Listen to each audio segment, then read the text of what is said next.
Ouro Preto. O Visconde de Ouro Preto é uma figura interessantíssima, especialmente esse livro que foi recomendado, que é o Advento da Ditadura Militar no Brasil. Né? Nós vamos ter um gabinete liberal, um gabinete que vai tentar seguir o programa do Partido Republicano, né? Federalizando a monarquia, dando maior amplitude à presença da monarquia, tentando colocar a monarquia nos trilhos de uma modernidade, e os Saquaremas perderam o poder. Eles estavam, o Wilmar Roloff de Matos, né, escreveu um livro chamado Tempo Saquarema.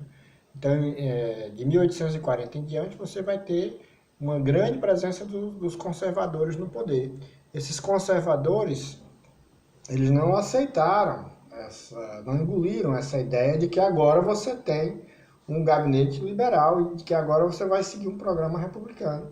E a situação foi tal em que o mercantilismo do império, a ideia de um império que vivia das reis de fiado, de um império desmonetarizado, de um império que tinha como base do crédito a escravidão, ele agora é um império que faz a abolição, então é um império que agora quer estabelecer bandeiras que na verdade eram tradicionalmente bandeiras republicanas. Os conservadores dizem não, agora também a gente não tem nenhum vínculo com esse corpo místico do rei. Quer dizer, nós passamos a ter uma situação de descredibilizar o próprio regime monárquico, na medida em que ninguém mais tem um vínculo de sustentação política com a figura do monarca e com a própria monarquia. Né? O que acontece? Lembrando o que a gente disse anteriormente, a sustentação eleitoral também do império, o governo das pessoas, esse governo não existe. Né? E aí a gente tem trabalhado muito a lógica do antigo regime contra a lógica do iluminismo, que são elementos importantes para que você possa perceber que os passos da modernidade política ficaram para trás. E os passos da sustentação do poder, como o poder das pessoas, não existe. Não é um valor constitucional isso. Né? Então, a ideia de uma participação em voto ficou extremamente restrita depois de 1881. Você poderia falar até de uma participação considerável décadas atrás, né?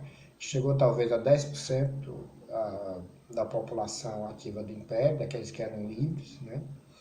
Mas a tendência desse Império foi, ao invés de ampliar a sua legitimidade e o seu espaço público, ele foi restringindo.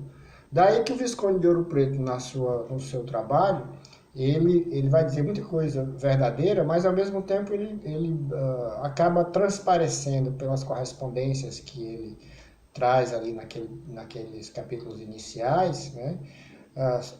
Você pode ler ali todo o aspecto palaciano das intrigas com os militares e que são a causa da queda do Império. Por que intrigas palacianas são capazes de derrubar uma monarquia? Porque essa monarquia não tem sustentabilidade no governo das pessoas.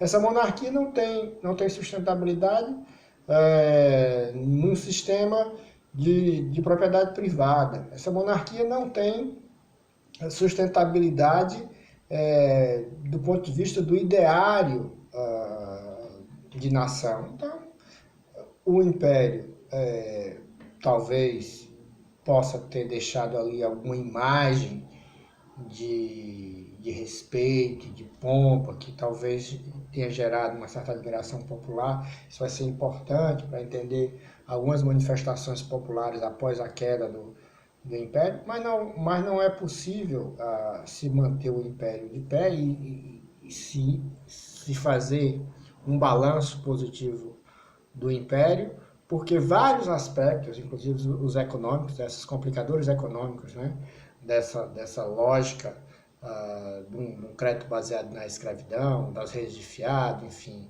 da desmonetarização, tudo isso aí vai realmente ser uma equação pesada e que não tem solução com Pedro II. Nós vamos ter, de fato, o caminho em direção ao fim, em direção ao ocaso.